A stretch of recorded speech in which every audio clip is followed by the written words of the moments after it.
Hi, C T creation സ്റ്റാർട്സിൻ്റെ academic സെക്ഷനിലെ അടുത്ത വീഡിയോയിലേക്ക് സ്വാഗതം.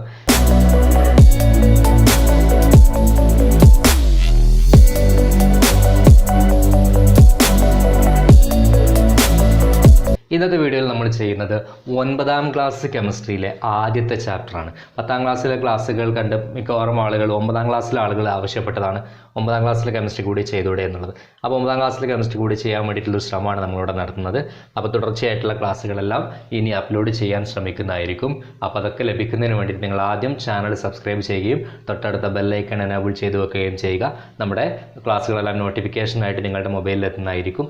അപ്പോൾ നമ്മൾ ഒന്നാമത്തെ ചാപ്റ്ററിനെ കുറിച്ച് പറയുകയാണെങ്കിൽ കുറച്ച് ബേസിക് കൺസെപ്റ്റുകളാണ് അല്ലേ. ഒന്നാമത്തെ ചാപ്റ്ററിൽ സ്ട്രക്ചർ ഓഫ് ആൻ ആറ്റം, ആറ്റത്തിൻ്റെ ഘടന എന്നുള്ളതാണ് 9ാം ക്ലാസ്സിലെ ഒന്നാമത്തെ ചാപ്റ്റർ. ഈ ചാപ്റ്ററിന് ആറ്റത്തിനെ പറ്റിയൊക്കെ നമ്മൾ പഴയ ക്ലാസ്സിൽ 8ാം ക്ലാസ്സിലൊക്കെ ഉൾപ്പെടെയുള്ള ക്ലാസ്സുകളിലൊക്കെ പഠിച്ചിട്ടുണ്ടായിരിക്കും. പക്ഷേ ഇത് ഒന്നുകൂടി ആറ്റത്തിലുള്ളവകളിലേക്ക് നമ്മൾ ചെല്ലുന്ന ഒരു കുറച്ച് കാര്യങ്ങളാണ് ഇവിടെ നമ്മൾ ആറ്റത്തിൻ്റെ ഘടന എന്നുള്ളതുകൊണ്ട് ഉദ്ദേശിക്കുന്നത്. ഇത് മാത്രമല്ല, ഇത് ഈ PSC പരീക്ഷകൾക്കൊക്കെ തയ്യാറെടുക്കുന്ന ആളുകൾക്കൊക്കെ വലിയ ആശ്വാസമാകുന്ന ഒരു ഭാഗമാണിത്. കാരണം കുറേ അവിടെ PSC എക്സാമുകൾക്ക് ചോദിക്കുന്ന കുറേ ബേസിക് കൺസെപ്റ്റുകൾ ഇവിടെ പറയുന്നുണ്ട്. ആറ്റത്തിനെ കുറിച്ചും ആറ്റത്തിൻ്റെ ഓരോ ഘടകങ്ങളെ കണ്ടെത്തിയവരെ കുറിച്ചുള്ള ശാസ്ത്രജ്ഞന്മാരുടെ പേരുകളൊക്കെ പറയുന്നതുകൊണ്ട് തന്നെ PSC പരീക്ഷയ്ക്ക് ഒരുപാട് ക്വസ്റ്റ്യൻസ് ചോദിക്കുന്ന ഏരിയകൾ ഈ ചാപ്റ്ററിലുണ്ട്. അവർക്ക് കൂടി ഉപകാരപ്പെടുന്ന രീതിയിലായിരിക്കും ഇത്. ഇംഗ്ലീഷ് മീഡിയത്തിനും മലയാളം മീഡിയത്തിനും ഉൾക്കൊള്ളാൻ കഴിയുന്ന ഒരു രൂപത്തിലേക്കാണ് ക്ലാസ് എടുക്കാൻ ശ്രദ്ധിക്കുന്നത്. 2 ടേംസും നമ്മൾ പറഞ്ഞുകൊണ്ടാണ് 2 പേർക്കും ഒരുപോലെ മനസ്സിലാക്കാൻ സാധിക്കുന്ന രൂപത്തിൽ ക്ലാസ് എടുക്കാനാണ് ശ്രമിക്കുന്നത്. അപ്പം ഒരിക്കൽ കൂടി പറയുന്നു, ചാനൽ സബ്സ്ക്രൈബ് ചെയ്യാത്തവരുണ്ടെങ്കിൽ സബ്സ്ക്രൈബ് ചെയ്യുകയും ബെല്ലൈക്കൺ എനേബിൾ ചെയ്യുക, ലൈക്ക് ചെയ്യുക, ഷെയർ ചെയ്യുക, ആവശ്യമുള്ളവരിലേക്ക് ഇത് എത്തിക്കുക. അപ്പോൾ എല്ലാവരുടെയും പ്രാർത്ഥനയോട് കൂടി നമുക്ക് ആരംഭിക്കാം. അപ്പോൾ നമുക്ക് തുടങ്ങാം. നമ്മൾ 9ാം ക്ലാസ്സിലെ ആദ്യത്തെ ചാപ്റ്റർ നമ്മൾ പറഞ്ഞു ആറ്റത്തിൻ്റെ ഘടന, സ്ട്രക്ചർ ഓഫ് ആൻ ആറ്റം എന്നുള്ളതാണ്. പഴയ ക്ലാസ്സുകളിലൊക്കെ നമ്മൾ പഠിച്ചു വന്ന അതേ കാര്യങ്ങൾ തന്നെയാണ് 9ാം ക്ലാസ്സിൽ കുറച്ചുകൂടി അഡ്വാൻസ്ഡ് ആയിട്ടുള്ള കാര്യങ്ങൾ, കുറച്ചുകൂടി കൂടുതലായിട്ടുള്ള കാര്യങ്ങളാണ് നമ്മൾ പഠിക്കുന്നത്. അപ്പം ഈ ചാപ്റ്റർ പഠിക്കാൻ ഉദ്ദേശിക്കുമ്പോൾ നമ്മൾ ആദ്യം പഠിക്കേണ്ടത് കുറച്ച് ശാസ്ത്രജ്ഞന്മാരുടെ പേരുകളാണ്.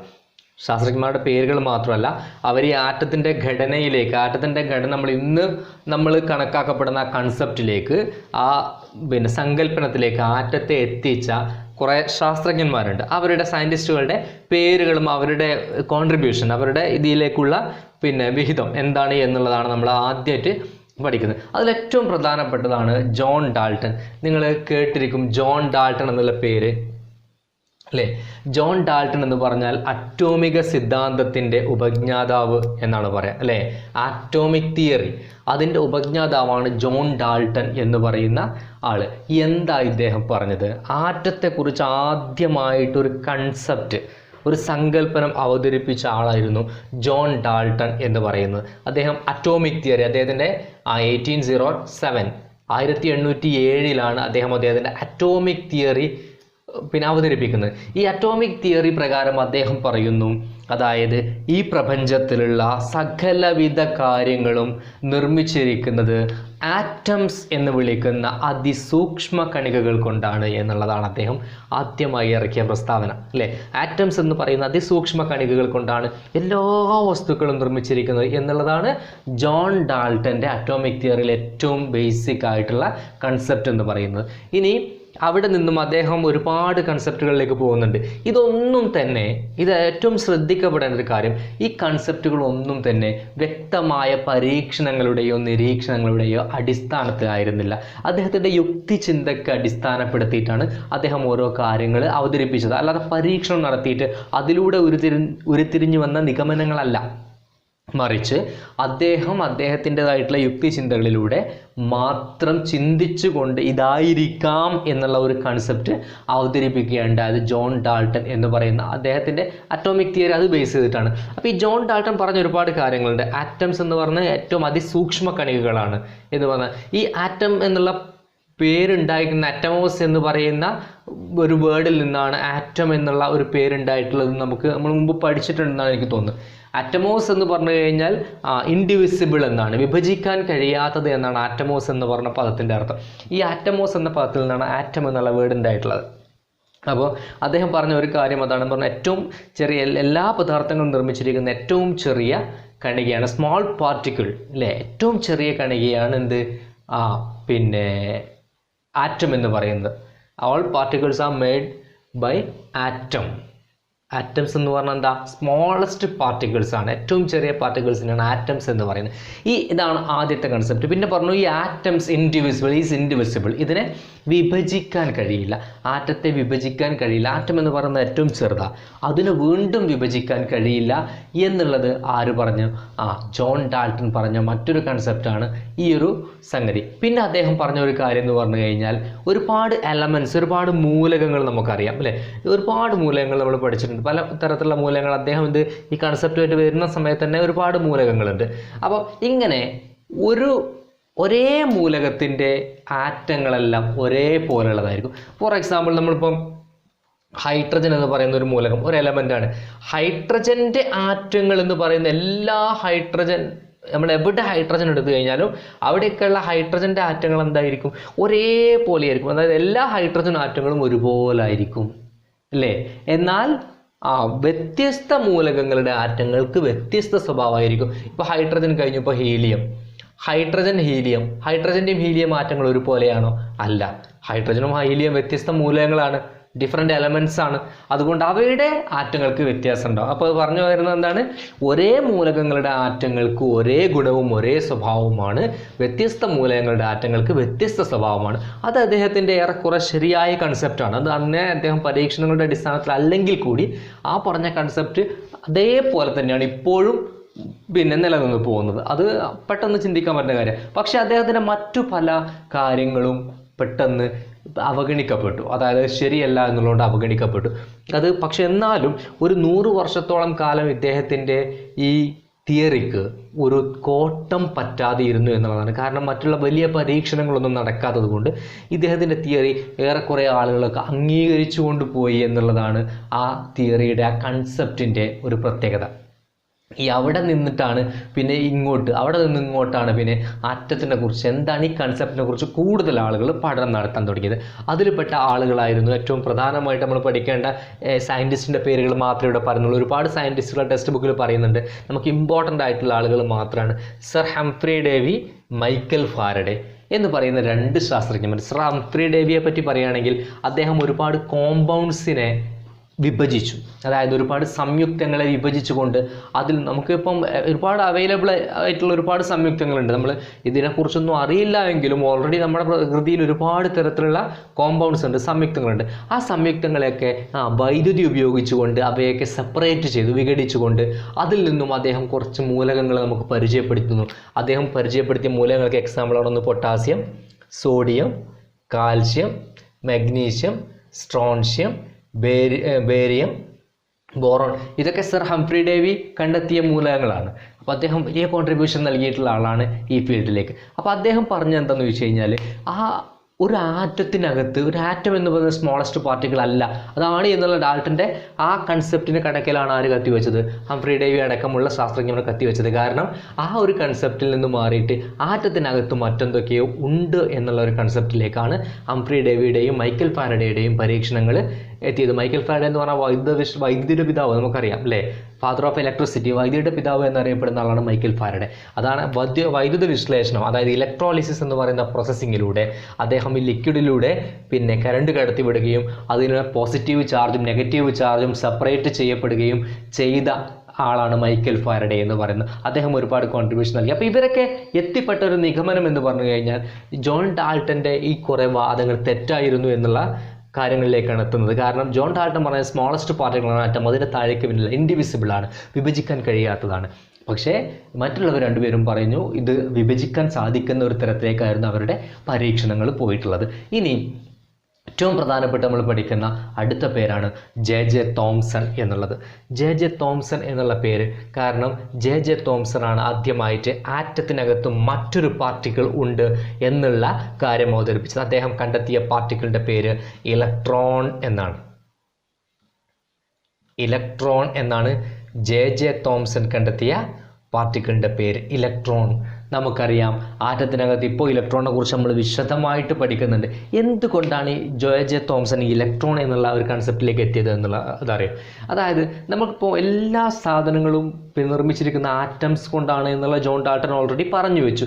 ആ കൺസെപ്റ്റിൽ നിന്നുകൊണ്ട് തന്നെയാണ് ഇവരൊക്കെ പരീക്ഷണം നടത്തിയത്. പക്ഷേ നമുക്കൊരു നമ്മളെ ചെറുപ്പകാലം തൊട്ട് നമ്മൾ ചെയ്തു വരുന്നൊരു പരീക്ഷണമാണ് ഒരു എണ്ണമയമില്ലാത്ത മുടിയിൽ നമ്മൾ പേന ഇങ്ങനെ തുടർച്ചയായിട്ട് എഴുതിയിട്ട് ചെറിയ പേപ്പറിലേക്ക് നമ്മളിങ്ങനെ അടുപ്പിച്ച് കഴിഞ്ഞാൽ പേപ്പർ ആ പേനയിലേക്ക് ഇങ്ങനെ ആകർഷിച്ചു പോകുന്ന ഒരു കാഴ്ച നമ്മൾ പഴയ കാലത്ത് മാജിക് എന്നൊക്കെ പറഞ്ഞ് കാണിച്ചിട്ടുള്ള ഒരു സംഭവമാണ്. അപ്പോൾ ആ സംഭവം എന്താണ്? അതായത് ഈ പേനയുടെ ഉള്ളിലുള്ള ആറ്റങ്ങൾക്ക്, ഈ പേനയുടെ പുറത്തുള്ള ആറ്റങ്ങൾക്ക് അവിടെ എന്തോ ഒരു ഡിസ്ചാർജ് സംഭവിച്ചപ്പോഴാണ് എന്ത് ചെയ്തത്, ഈ പേപ്പർ കഷ്ണം അതിലേക്ക് അട്രാക്ട് ചെയ്തത്. വെറുതെ ഒരു പേനൻ്റെ അടുത്തൊരു പേപ്പർ കൊണ്ടുവച്ച് കഴിഞ്ഞാൽ അത് അട്രാക്ട് ചെയ്യുന്നില്ല. ഇത് നമ്മൾ അങ്ങനെ ചെയ്തപ്പം അവിടെ എന്തോ ഒരു മാറ്റം സംഭവിച്ചു, ചാർജിൽ എന്തോ മാറ്റം സംഭവിച്ചു. ആ ഒരു സംഗതി കൊണ്ട് നമ്മൾ ഊതി വീർപ്പിച്ച ടെക്സ്റ്റിൽ പറയുന്ന മറ്റൊരു കാര്യം, ഊതി വീർപ്പിച്ചൊരു ബലൂൺ നമ്മൾ ഈ ചുമരിനോട് അടുപ്പിച്ചങ്ങ് നിർത്തി കഴിഞ്ഞാൽ ചുമരുമായിട്ട് ബലൂണിന് ഒരു ആകർഷണം ഉണ്ടാവും. അതെന്താ? അതിൻ്റെ കാരണം അവിടെ എന്തോ ഒരു അട്രാക്ട് ചെയ്യാൻ പാകത്തിനുള്ള എന്തോ ഒരു ശക്തി അതിനകത്തുണ്ട്. അപ്പം ഇങ്ങനെയുള്ള കാര്യങ്ങളൊക്കെ പാടെ പരീക്ഷണങ്ങളിലൂടെ ഒരു നിഗമനത്തിലെത്തിക്കൊണ്ടാണ് ജെ തോംസൺ എന്ന് പറയുന്ന ശാസ്ത്രജ്ഞൻ ആറ്റത്തിനകത്ത് നെഗറ്റീവ് ചാർജുള്ള ഒരു പാർട്ടിക്കിൾ ഉണ്ട്, ആ പാർട്ടിക്കിളിൻ്റെ പേരാണ് ഇലക്ട്രോൺ എന്നുള്ളത് എന്ന് ആദ്യമായിട്ട് അവതരിപ്പിച്ച ആളാണ് ആര്? J Thomson. അതായത് ജോൺ ഡാൾട്ടൻ്റെ ആറ്റം ഈസ് ഇൻഡിവിസിബിൾ, ആറ്റം അഭാജ്യമാണ്, വിഭജിക്കാൻ കഴിയാത്തതാണ് എന്നുള്ള കൺസെപ്റ്റ് പൊളിച്ചെഴുതിയായിരുന്നു ജെ തോംസൺ. ഇലക്ട്രോൺ ഉണ്ട് ആറ്റത്തിനകത്ത് എന്നുള്ള ഒരു കൺസെപ്റ്റ് അവതരിപ്പിച്ചത്. ഈ ഇലക്ട്രോൺ ഉണ്ട് ഓക്കെയാണ്, ഇലക്ട്രോൺ ഉണ്ട് ആറ്റത്തിനകത്ത്, നെഗറ്റീവ് ചാർജാണ് ഇലക്ട്രോണിന് ഉള്ളത് എന്നും ആര് പറയുന്നു? ജെ തോംസൺ പറയുന്നു. നെഗറ്റീവ് ചാർജുള്ള ഇലക്ട്രോൺ എന്ന് പറയുന്ന പാർട്ടിക്കിൾ ആറ്റത്തിനകത്തുണ്ട് എന്നുള്ളത് ജെ തോംസൺ പറയുന്നു. എന്നിട്ട് ജെ തോംസൺ അത് ഒരു മോഡലൊക്കെ അവതരിപ്പിക്കുന്നുണ്ട്. അതായത് ഒരു പ്ലം പുഡിംഗ് മോഡൽ എന്ന് പറയുന്ന ഒരു മോഡലൊക്കെ ജെ തോംസൺ അവതരിപ്പിക്കുന്നുണ്ട്. പ്ലം പുഡിംഗ് മോഡൽ എന്ന് പറഞ്ഞു കഴിഞ്ഞാൽ ഒരു ഗോളം, അതിനകത്ത് ചെറിയ പ്ലം എന്ന് പറഞ്ഞാൽ പ്ലംസ് നമുക്കറിയാം ഒരു കായാണ്, അതിനകത്തൊരു ചെറിയ കുരു പോലത്തെ സാധനം. അങ്ങനെയായിരുന്നു ആറ്റത്തിൻ്റെ സ്ട്രക്ചർ, ഘടന എന്നാണ് ജെ തോംസൺ അന്ന് പറഞ്ഞത്. കാരണം ജെ തോംസന്റെ കൺസെപ്റ്റിൽ ആറ്റത്തിനകത്ത് എന്തു മാത്രമേ ഉണ്ടായിരുന്നുള്ളൂ? ഇലക്ട്രോൺ എന്ന് പറയുന്ന ഒരു പാർട്ടിക്കിൾ മാത്രമേ ഉണ്ടായിരുന്നുള്ളൂ. എന്നാൽ ഈ ആറ്റത്തിനകത്ത് ഇലക്ട്രോൺ എന്ന് പറയുന്ന നെഗറ്റീവ് ചാർജുള്ള ഒരു പാർട്ടിക്കിൾ മാത്രമാണ് ഉണ്ടായിരുന്നത് എങ്കിൽ ഈ ആറ്റങ്ങൾ കൊണ്ട് നിർമ്മിച്ചിരിക്കുന്ന എല്ലാ സബ്സ്റ്റൻസിനും, എല്ലാ പദാർത്ഥങ്ങൾക്കും നെഗറ്റീവ് ചാർജ് ആവണ്ടേ? അങ്ങനെ ഒരു സംഗതി വരണ്ടേ? പക്ഷെ അങ്ങനെ ഇല്ലല്ലോ. ആ ഒരു തോട്ടിൽ നിന്നാണ്, ആ ഒരു ചിന്തയിൽ നിന്നാണ് ഈ ഏണസ്റ്റ് റുദർഫോർഡ് എന്ന് പറയുന്ന സയൻറ്റിസ്റ്റിന് മറ്റൊരു കാര്യം കത്തുന്നത്. എന്ന് വെച്ച് കഴിഞ്ഞാൽ ആ ഒരു കാര്യം വെച്ചിട്ട് അദ്ദേഹം പരീക്ഷണം നടത്തി, ഗോൾഡ് ഫോയിൽ എക്സ്പെരിമെൻ്റ് നടത്തി, ഒരു സ്വർണ്ണത്തകിട് വെച്ചിട്ടുള്ള പരീക്ഷണം. ഈ സ്വർണ്ണത്തകിട് വെച്ചിട്ടുള്ള പരീക്ഷണത്തിൽ ഒരു നേർത്ത സ്വർണ്ണത്തകിടിലേക്ക് ആൽഫ കണങ്ങളെ കടത്തിവിടുകയും അതിലൂടെ ആ സ്വർണ്ണത്തകിടിലുള്ള പാർട്ടിക്കിൾസിൻ്റെ കണികകളെ കണ്ടെത്താനുള്ള ഒരു ശ്രമം നടത്തുകയും ചെയ്തു അദ്ദേഹം അതിൽ നിന്നും കണ്ടെത്തിയിട്ടുള്ളത് ആൽഫ റേസ് എന്ന് പറഞ്ഞാൽ പോസിറ്റീവ് ചാർജുള്ള പാർട്ടിക്കിൾസാണ്, റേസാണ്, കണികകളാണ്, രശ്മികളാണ്. ആൽഫ റേസ് എന്ന് പറഞ്ഞാൽ പോസിറ്റീവ് ചാർജുള്ള രശ്മികളാണ്. ഈ പോസിറ്റീവ് ചാർജുള്ള രശ്മികളെ ഒരു ഗോൾഡ് ഫോയിൽ, ഇവിടെ ഒരു സ്വർണ്ണത്തകിട്, ഇവിടെ ഒരു സ്ക്രീന് വെച്ചിട്ട് ഇവിടെ നിന്നും ആൽഫ റേസിനെ കടത്തിവിടുകയാണ്. ആൽഫ റേസിനെ കടത്തിവിടുന്ന സമയത്ത് ഇവിടെ ഈ സ്വർണ്ണത്തകിട്, സ്വർണ്ണം എടുത്തിരിക്കാനുള്ള ഏറ്റവും പ്രധാനപ്പെട്ട കാരണം സ്വർണ്ണത്തിന് ഏറ്റവും നമ്മൾ പഠിച്ചിട്ടുണ്ട് മാലിബിലിറ്റി ഏറ്റവും കൂടിയ ഒരു മെറ്റലാണ് സ്വർണ്ണം. ചെറിയ നേർത്ത തകിടാക്കി മാറ്റാൻ പറ്റും. അങ്ങനെയാണ് നേർത്ത തകിടാക്കി മാറ്റിയ സ്വർണ്ണത്തിലേക്ക് ആൽഫ റേസിനെ കടത്തിവിട്ടപ്പോൾ ഇവിടെ 3 കാര്യങ്ങളാണ് ഇദ്ദേഹത്തിന് കാണാൻ സാധിച്ചത്.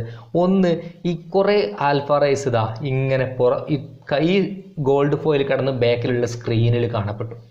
കുറേ ആൽഫ റേസ് എന്ത് ചെയ്തു? അവിടെ നിന്ന് പെട്ടെന്ന് റിഫ്ലക്റ്റ് ചെയ്യുന്നതായിട്ട് കാണാൻ പറ്റി. അവിടുത്തെ ആൽഫ റേസ് തിരിച്ച് ഇങ്ങോട്ട് പോരുന്നതായിട്ട് കാണാൻ പറ്റി. കുറേ ആൽഫ റേസ് ഒന്നും ആവാതെ ഇദ്ദേഹത്തിനൊന്നും കണ്ടെത്താൻ പറ്റാത്തൊരവസ്ഥയിൽ അതിൻ്റെ ഒരു നിഗമനം ഇദ്ദേഹം എത്തിച്ചേർന്നൊരു ഇൻഫറൻസ് എന്ന് പറഞ്ഞു കഴിഞ്ഞാൽ എന്താണ്?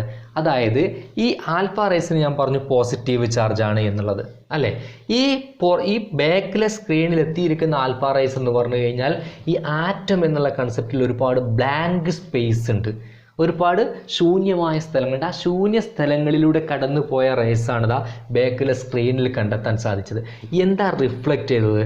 ആറ്റത്തിനകത്ത് നെഗറ്റീവ് ചാർജ് ഉണ്ട് എന്ന ജെ തോംസന്റെ കൺസെപ്റ്റിനെ നെഗറ്റീവ് ചാർജ് ഉണ്ട് എന്നുള്ള കൺസെപ്റ്റാണ് കുറേ റേസിനെ ഇവിടെ കാണാതെയായത്. കാരണം പോസിറ്റീവ് ചാർജുള്ള ആൽഫ റേസ് നെഗറ്റീവ് ചാർജുള്ള പിന്നെ ഈ കണികകളുമായിട്ട് അട്രാക്റ്റ് ചെയ്തിട്ട് അവിടെ അത് തമ്മിൽ ജോയിൻ്റ് ആവും, അട്രാക്റ്റ് ആവും. എന്നാൽ ഈ എപ്പോഴാണ് ഇത് റിഫ്ലക്റ്റ് ചെയ്തത്? ഇവിടെ ഇതിൻ്റെ അകത്ത് പോസിറ്റീവ് ചാർജുള്ള പാർട്ടിക്കിൾസിൻ്റെ അകത്ത്, അതായത് പോസിറ്റീവ് കണ്ടു കഴിഞ്ഞാൽ പെട്ടെന്ന് എന്ത് ചെയ്യും? അത് റിഫ്ലക്റ്റ് ആവും, അവിടെ ഒരു അട്രാക്ഷൻ ഉണ്ടാവില്ല, ആകർഷണം ഉണ്ടാവില്ല. അപ്പോൾ അപ്പോഴാണ് റുദർഫോർഡിന് മനസ്സിലായത് ആറ്റത്തിനകത്ത് നെഗറ്റീവ് ചാർജുള്ള പാർട്ടിക്കിൾസ് മാത്രമല്ല പോസിറ്റീവ് ചാർജുള്ള പാർട്ടിക്കിൾസും ആറ്റത്തിനകത്തുണ്ട് എന്നുള്ളത്. റുദർഫോർഡ് എന്ന് പറയുന്ന ഏണസ്റ്റ് റുദർഫോർഡ് എന്ന് പറയുന്ന സയൻറ്റിസ്റ്റാണ് ഈ ഒരു നിഗമനത്തിലേക്ക് എത്തിയത്. ഇദ്ദേഹത്തിൻ്റെ നിഗമനം കൂടി ആയപ്പോൾ എന്തായി? ആറ്റത്തിനകത്ത് ഇലക്ട്രോൺ ഉണ്ട് എന്നുള്ള ആ ഒരു കൺസെപ്റ്റ് നിലനിർത്തിക്കൊണ്ട് തന്നെയാണ് റുദർഫോർഡ് എന്തിനെ അവതരിപ്പിച്ചത്? പ്രോട്ടോൺ എന്നുള്ള ഒരു കൺസെപ്റ്റ് അവതരിപ്പിച്ചത്. അപ്പോൾ പ്രോട്ടോണും ആറ്റത്തിനകത്തുണ്ട്, ആ ഒരു സംഗതിയിലെത്തി. ഈ പ്രോട്ടോണും ഇലക്ട്രോണുമാണ് ആറ്റത്തിനകത്തുള്ളത്. ഇനി എങ്ങനെയാണ് പ്രോട്ടോൺ ഉള്ളത് എന്നുകൂടി പറയുന്നുണ്ട്. അതായത് ഒരു ആറ്റത്തിനുള്ളിൽ എത്ര ഇലക്ട്രോൺ ഉണ്ടോ അത്രയും പ്രോട്ടോൺ ഉണ്ട് അല്ലേ? അതിൻ്റെ ചാർജ് എന്ന് പറയുന്നത്, ഒരു പ്രോട്ടോണിൻ്റെ ചാർജ് എന്ന് പറയുന്ന ഒരു ഇലക്ട്രോണിൻ്റെ ചാർജിന് തുല്യവും വിപരീതവുമാണ് എന്നുള്ള പ്രയോഗം നമ്മൾ പ്രയോഗിക്കുക. അതായത് തുല്യവും വിപരീതവും എന്ന് വെച്ചാൽ തുല്യവും വിപരീതവും എന്ന് പറഞ്ഞാൽ എന്താ? അതായത് ഒരു നെഗറ്റീവ് ചാർജാണ് ഒരു ഇലക്ട്രോണിനുള്ളത് എങ്കിൽ ഒരു പോസിറ്റീവ് ചാർജാണ് ഒരു പ്രോട്ടോണിനുള്ളത്. ഒരു നെഗറ്റീവ് ചാർജാണ് ഒരു ഇലക്ട്രോണിനുള്ളത് എങ്കിൽ ഒരു പോസിറ്റീവ് ചാർജാണ് ഒരു പ്രോട്ടോണിനുള്ളത്. ഇതെന്ത് പറഞ്ഞാൽ തുല്യവും എന്താ തുല്യം? ഈ ഒന്നാണ് തുല്യം. ഒരു ചാർജാണ് രണ്ടും ഒരു ചാർജാണ്. എന്താ വിപരീതം? ഇതാണ് വിപരീതം. ചാർജ് എന്താണ് ചാർജ്? ഒന്ന് പോസിറ്റീവ് ആണെങ്കിൽ ഒന്ന് നെഗറ്റീവ്. അതാണ് ഇലക്ട്രോണിനെയും പ്രോട്ടോണിനെയും കുറിച്ച് പറയുന്നത്. ഒന്ന് പോസിറ്റീവ് ആണെങ്കിൽ മറ്റൊന്ന് നെഗറ്റീവാണ്. രണ്ടും ഒന്നാണ്, രണ്ടും ഒരു ചാർജ് വീതം. എന്താണ്? ഒരു ഇലക്ട്രോണിൻ്റെ തുല്യവും വിപരീതവുമായ ചാർജാണ് ഒരു പ്രോട്ടോണിന് എന്നുള്ളതാണ് പറയുന്നത്. അപ്പം ആറ്റത്തിനകത്ത് രണ്ട് പാർട്ടിക്കിളായി. ഇത് വെച്ചിട്ട് റുദർഫോർഡ് എന്ന് പറയുന്ന സയൻറ്റിസ്റ്റ് ആറ്റത്തിന് ഒരു മോഡൽ അവതരിപ്പിക്കേണ്ടായി. അദ്ദേഹം ഒരു സ്ട്രക്ചർ അവതരിപ്പിക്കേണ്ടായി ആറ്റത്തിന്. ആ സ്ട്രക്ചർ എന്ന് പറയുന്ന ആറ്റം സ്ട്രക്ചർ ഓഫ് റുദർഫോർഡ് എന്ന് പറയുന്നത്, അദ്ദേഹം ഒരു സെൻട്രലി ലൊക്കേറ്റഡ് ന്യൂക്ലിയസ് ഉണ്ട് ആറ്റത്തിനെന്ന് പറഞ്ഞു. ഈ ന്യൂക്ലിയസിൻ്റെ അകത്താണ് പ്രോട്ടോൺസ് കാണപ്പെടുന്നത് അദ്ദേഹം പറഞ്ഞു. അങ്ങനെ ഇത് കാണപ്പെടുന്ന പ്രോട്ടോൺസിന് പുറമെ പിന്നെ ഈ പ്രോട്ടോൺസിന് ചുറ്റുമാണ് എന്ത് കാണപ്പെടുന്നത്? ഇലക്ട്രോൺസ് കാണപ്പെടുന്നത് എന്നുള്ളതും അദ്ദേഹം പറഞ്ഞു, റുദർഫോർഡ് പറഞ്ഞു. ഇലക്ട്രോൺസ് ഈ പ്രോട്ടോണിനെ ചുറ്റിക്കറങ്ങിക്കൊണ്ട് ഇങ്ങനെ കാണപ്പെടുന്നു എന്നുള്ളതാണ് അദ്ദേഹം പറഞ്ഞത്. എന്നാൽ ഇങ്ങനെ ഒരു കൺസെപ്റ്റ്, ഈ ഇലക്ട്രോണുകൾ ഇങ്ങനെ ഒരു പ്രത്യേക ഇതൊന്നും ഇല്ലാതെ ഇങ്ങനെ കറങ്ങിക്കഴിഞ്ഞാൽ കുറേ സമയം കഴിഞ്ഞാൽ ഇതിൻ്റെ ചാർജ് പിന്നെ ഈ നെഗറ്റീവ് ചാർജുള്ള ഇലക്ട്രോണുകൾ പോസിറ്റീവ് ചാർജുള്ള പിന്നെ പ്രോട്ടോണുകളിലേക്ക്, ന്യൂക്ലിയസ് എന്ന് പറയുന്ന ഭാഗത്തേക്ക് ആകർഷിക്കപ്പെടാനുള്ള സാധ്യതയുണ്ട്. ഒരു എനർജി ലോസ് സംഭവിച്ചിട്ട്, എനർജിയിൽ മാറ്റം സംഭവിച്ചിട്ട്, എനർജി നഷ്ടപ്പെട്ടിട്ട് അങ്ങനെ ആകർഷിക്കാനുള്ള സാധ്യതയുണ്ട്. പക്ഷെ അങ്ങനെ സംഭവിക്കുന്നില്ല. അപ്പം റുദർഫോർഡിൻ്റെ ആ കൺസെപ്റ്റിന് ചെറിയൊരു പ്രശ്നം, അതായത് വെറുതെ ഇലക്ട്രോണുകൾ ഇങ്ങനെ പ്രോട്ടോണിന് ചുറ്റും ന്യൂക്ലിയസിന് ചുറ്റും കറങ്ങിക്കൊണ്ടിരിക്കുകയാണ് എന്നുള്ള വെറും ഒരു കൺസെപ്റ്റിന്, ഏകദേശം ആ കൺസെപ്റ്റ് തന്നെയാണ് ഇപ്പോഴും ഫോളോ ചെയ്യുന്നത്. പക്ഷെ അവിടെ ചെറിയ മാറ്റങ്ങളൊക്കെ വരുത്തിയിട്ടുണ്ട്. അങ്ങനെയാണ്. എന്നാൽ അടുത്ത് നമുക്ക് പറയാനുള്ളതാണ് ജെയിംസ് ചാഡ്വിക് എന്ന് പറയുന്നത്. ഞാൻ പറഞ്ഞു റുദർഫോർഡ് എന്ത് കണ്ടെത്തിയ ആളാണ്? റുദർഫോർഡ് പ്രോട്ടോൺ കണ്ടെത്തിയ ആളാണ് റുദർഫോർഡ് എന്ന് പറയുന്നത്. പ്രോട്ടോണിൻ്റെ ചാർജ് പോസിറ്റീവ്, ഇലക്ട്രോണിൻ്റെ ചാർജ് നെഗറ്റീവ്, പ്രോട്ടോണിൻ്റെ ചാർജ് പോസിറ്റീവ്. ഇനി ജെയിംസ് ചാഡ്വിക് എന്ന് പറയുന്ന സയൻറ്റിസ്റ്റാണ്. ജെയിംസ് ചാഡ്വിക് എന്ന് പറയുന്ന ഈ സയൻറ്റിസ്റ്റ് കണ്ടെത്തിയത് ന്യൂട്രോൺ എന്ന് പറയുന്ന ഒരു പാർട്ടിക്കിളാണ്. ആറ്റത്തിനകത്ത് ന്യൂട്രോൺ എന്ന് പറയുന്ന ഒരു പാർട്ടിക്കിളാണ് ജെയിംസ് ചാഡ്വിക് കണ്ടത്. ജെയിംസ് ചാഡ്വിക് റുദർഫോർഡിൻ്റെ ഒരു ശിഷ്യനായിരുന്നു, റുദർഫോർഡിൻ്റെ ഒരു സ്റ്റുഡൻ്റ് ആയിരുന്നു ജെയിംസ് ചാഡ്വിക് എന്ന് പറയുന്നത്. അപ്പോൾ അതിൽ നിന്നാണ് പിന്നെ അദ്ദേഹത്തിൻ്റെ റുദർഫോർഡിൻ്റെ പരീക്ഷണങ്ങളെ പിന്തുടർന്നുകൊണ്ടായിരുന്നു ജെയിംസ് ചാഡ്വിക് പരീക്ഷണങ്ങൾ നടത്തിയത്. ഈ ന്യൂട്രോൺ എന്ന് പറയുന്ന ഈ പാർട്ടിക്കിളിലേക്ക് എത്താൻ ചാഡ്വിക്കിനെ സഹായിച്ച ഒരു കാര്യം എന്ന് പറഞ്ഞു കഴിഞ്ഞാൽ, എല്ലാ ആറ്റത്തിനും ഒരു പർട്ടിക്കുലർ മാസ് ഉണ്ട്. ഈ പ്രോട്ടോണിന് മാസ് ഉണ്ട്. പ്രോട്ടോണിൻ്റെ മാസ് ഏകദേശം ഒരു ഹൈഡ്രജൻ ആറ്റത്തിൻ്റെ മാസിന് ഈക്വലാണ്. പ്രോട്ടോണിൻ്റെ മാസ് എന്ന് പറയുന്നത് ഹൈഡ്രജൻ ആറ്റത്തിൻ്റെ മാസിന് ഈക്വലാണ്. എന്നാൽ ഇലക്ട്രോണിനെ സംബന്ധിച്ച് മാസില്ലാത്ത ഒരു ഹൈഡ്രജൻ്റെ മാസിൻ്റെ എത്രയോ, ഒരു പ്രോട്ടോണിൻ്റെ മാസിൻ്റെ എത്രയോ മടങ്ങ് ചെറിയ മാസ് മാത്രമുള്ള ഒരു പാർട്ടിക്കിളാണ് ഇലക്ട്രോൺ എന്ന് പറയുന്നത്.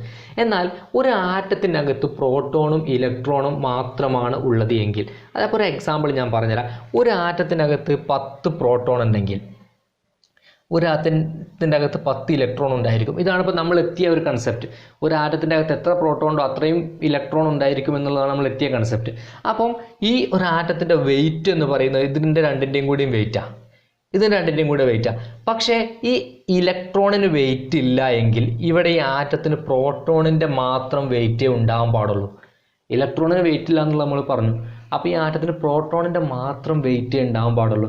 പക്ഷേ ഒരു ആറ്റത്തിനെ സംബന്ധിച്ച് പ്രോട്ടോണിൻ്റെ മാത്രം വെയിറ്റ് അല്ല ഉള്ളത്. അത് കണക്കാക്കപ്പെട്ടപ്പോൾ പ്രോട്ടോണിൻ്റെ മാത്രം വെയിറ്റ് അല്ല, എന്നാൽ ഇതിൻ്റെ ചാർജിൽ വ്യത്യാസവുമില്ല. അപ്പോഴാണ് ഒരു കൺസെപ്റ്റിലേക്ക് എത്തിപ്പെടുന്നത് എന്ന് വെച്ച് കഴിഞ്ഞാൽ ഈ പ്രോട്ടോണിന് പുറമെ മറ്റൊരു പാർട്ടിക്കിളും കൂടി ഈ ആറ്റത്തിനകത്തുണ്ട്. പ്രോട്ടോണിൻ്റെ പുറമെ പ്രോട്ടോണിൻ്റെ ഇലക്ട്രോണിനും പുറമെ മറ്റൊരു പാർട്ടിക്കിൾ കൂടി ആറ്റത്തിനകത്തുണ്ട്. ആ പാർട്ടിക്കിളിൻ്റെ പ്രത്യേകത എന്താ? ആ കണികയുടെ പ്രത്യേകത എന്താ? അതിന് മാസ് ഉണ്ട്, പ്രോട്ടോണിനോളം മാസ് ഉണ്ട്. ഒരു പ്രോട്ടോണിന് എത്ര മാസ് ഉണ്ടോ അത്രയും മാസ് അതിനുണ്ട്. പക്ഷേ എന്തില്ല? ചാർജില്ല. അതുകൊണ്ടാണ് ഇതിൻ്റെ ചാർജിൽ വ്യത്യാസം വരാത്തത്. 10 പോസിറ്റീവ് ചാർജും 10 നെഗറ്റീവ് ചാർജും ഉള്ളത് കൊണ്ട് ആറ്റത്തിന് ചാർജില്ല. ആറ്റം വൈദ്യുതപരമായി ഉദാസീനമാണെന്നാണ് പറയുന്നത്. ന്യൂട്രലി ചാർജഡാണ് ആറ്റം എന്ന് പറയുന്നത്. അത് ജോൺ ഡാൾട്ടൺ പറഞ്ഞ കാര്യം തന്നെ. ആറ്റത്തിന് ഉദാസീനമാണ്, വൈദ്യുതപരമായി ചാർജ് ഇല്ലാത്തൊരു വസ്തുവാണ് ആറ്റം എന്നുള്ളതാണ് ആദ്യം പറഞ്ഞിരുന്നത്. അപ്പം ഇങ്ങനെ രണ്ട് ഒരേ എണ്ണം പോസിറ്റീവ് ചാർജ് നെഗറ്റീവ് ചാർജ് ഉള്ളത് കൊണ്ട് ആറ്റത്തിന് ചാർജ് ഇല്ല.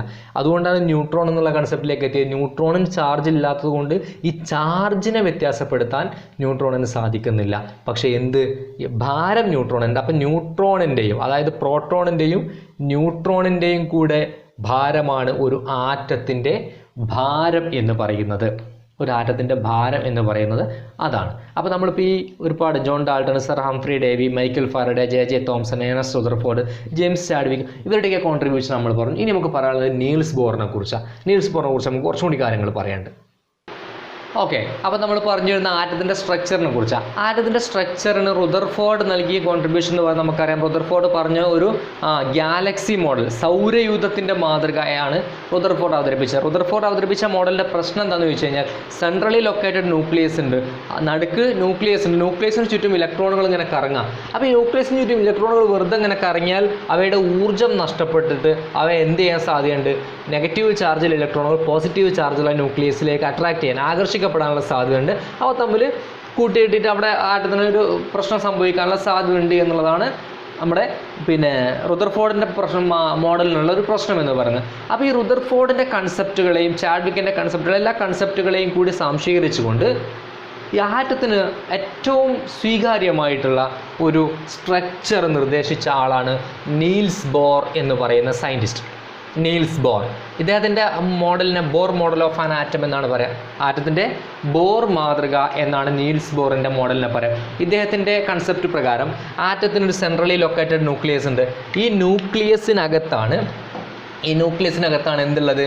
ആറ്റത്തിൻ്റെ ന്യൂട്രോണും പ്രോട്ടോണും ഉള്ളത്. ന്യൂട്രോണും പ്രോട്ടോണും ന്യൂക്ലിയസിൻ്റെ അകത്താണ് ഉള്ളത്. ഈ ന്യൂക്ലിയസിന് ചുറ്റും ഒരു പ്രത്യേക ഒരു പാത കാണുന്നുണ്ട്. ഈ പാതയിലൂടെയാണ് ഇലക്ട്രോണുകളെ കാണപ്പെടുന്നത്. അല്ലാതെ ഇലക്ട്രോണുകൾക്ക് വെറുതെ എന്തെങ്കിലും ഒരു സ്ഥലത്ത് കൂടെ ഇങ്ങനെ വെറുതെ കറങ്ങി നടക്കുകയല്ല. ഇലക്ട്രോണുകൾക്ക് കറക്റ്റ് ഒരു പാതയുണ്ട്, ഒരു പാത്തുണ്ട്. ആ പാത്തിൽ മാത്രമാണ് എന്ത് കാണപ്പെടുന്നത്? ഇലക്ട്രോണുകളെ കാണപ്പെടുന്നത്. ഇങ്ങനെ ഇലക്ട്രോണുകൾ ഇങ്ങനെ കാണപ്പെടുക. അതുകൊണ്ടാണ് ഇലക്ട്രോണുകളെ ന്യൂക്ലിയസിലേക്ക് ആകർഷിക്കപ്പെടാത്തത്. അപ്പം ഇങ്ങനെ ന്യൂക്ലിയസ് നമ്മൾ പറഞ്ഞു, ന്യൂക്ലിയസിലുള്ളത് ന്യൂട്രോണുകളും പ്രോട്ടോണുകളുമാണ്. എന്നാൽ ബാക്കി വരുന്ന ഒരു സംഗതി എന്ന് പറഞ്ഞാൽ ഇലക്ട്രോണാണ്. ഈ ഇലക്ട്രോൺ എന്ന് പറയുന്നത് ഈ ന്യൂക്ലിയസിന് ചുറ്റും പ്രത്യേക വഴികളിലൂടെ ഇങ്ങനെ ന്യൂക്ലിയസിനെ ചുറ്റിക്കൊണ്ടിരിക്കുകയാണ് ഇലക്ട്രോണുകൾ. ഈ ചുറ്റിക്കൊണ്ടിരിക്കുന്ന വഴികളെ ഷെൽ അഥവാ ഓർബിറ്റ് എന്നാണ് വിളിക്കുക. ഷെൽ അഥവാ ഓർബിറ്റ് എന്നാണ് അതിന് പേര് നൽകിയത്. ഷെൽ അഥവാ ഓർബിറ്റ്. ഇനി ഇതിൻ്റെ ഒരു പ്രത്യേകത കൂടി പറയാം. ഓരോ ഷെല്ലിനും ഒരു പർട്ടിക്കുലർ എനർജി ഉണ്ട്, ഒരു നിശ്ചിത അളവ് ഊർജമുണ്ട്. ആ ഊർജത്തിൻ്റെ അടിസ്ഥാനത്തിലാണ് ഓരോ ഷെല്ലിലുമുള്ള ഉൾക്കൊള്ളാവുന്ന ഇലക്ട്രോണിൻ്റെ എണ്ണം കണക്കാക്കപ്പെട്ടിട്ടുള്ളത്. നമുക്ക് വഴിയെ പഠിക്കാം അത്. അപ്പം ഓരോ ഷെല്ലിനും ഒരു പെർട്ടിക്കുലർ എനർജി ഉണ്ട്, ഒരു നിശ്ചിത അളവ് ഊർജമുണ്ട് എന്നുള്ളതാണ്. അതുകൊണ്ട് തന്നെ ഓരോ ഷെല്ലിനെയും ഒരു എനർജി ലെവൽസ് അതായത് ഊർജ നിലകൾ എന്ന് വിളിക്കും. ഊർജ നിലകൾ എന്ന് വിളിക്കും. അപ്പോൾ ഓരോ ഷെല്ലും ഓരോ ഊർജ നിലകളാണ്. എന്താ ഊർജ നിലകൾ? Energy levels. അപ്പോൾ ഓരോ ഷെല്ലിനും ഓരോ പെർട്ടിക്കുലർ എനർജി ഉണ്ടായതുകൊണ്ട് ഓരോ ഷെല്ലും ഓരോ ഊർജ നിലകളാണ് എന്നാണ് പറയപ്പെടുന്നത്. പിന്നെ പറയുന്നൊരു കാര്യം, ഏറ്റവും കുറവ് എനർജി ഉള്ളത് ഫസ്റ്റ് ഷെല്ലിനായിരിക്കും. ഫസ്റ്റ് ഷെല്ലിന് എനർജി ഏറ്റവും കുറവാണ്. അവിടുന്ന് അങ്ങോട്ട് പോകുന്നതോറും അതായത് ഫസ്റ്റ് ടു ലാസ്റ്റ് ന്യൂക്ലിയസിൽ നിന്ന് അകന്ന് പോകുന്നതിനനുസരിച്ച് ഈ ഷെല്ലുകളുടെ എനർജി ഇൻക്രീസ് ചെയ്യുന്നു. ന്യൂക്ലിയസിൽ നിന്ന് അകന്നു പോകുന്നതിനനുസരിച്ച് ഷെല്ലുകളുടെ എനർജി ഇൻക്രീസ് ചെയ്യുന്നു, എനർജി ഊർജ്ജം കൂടി വരുന്നു. അതായത് ഇത് ഒന്നാമത്തെ ഷെല്ല്, അതിന് ഊർജ്ജം കുറവാണ് രണ്ടാമത്തേനെ അപേക്ഷിച്ച്.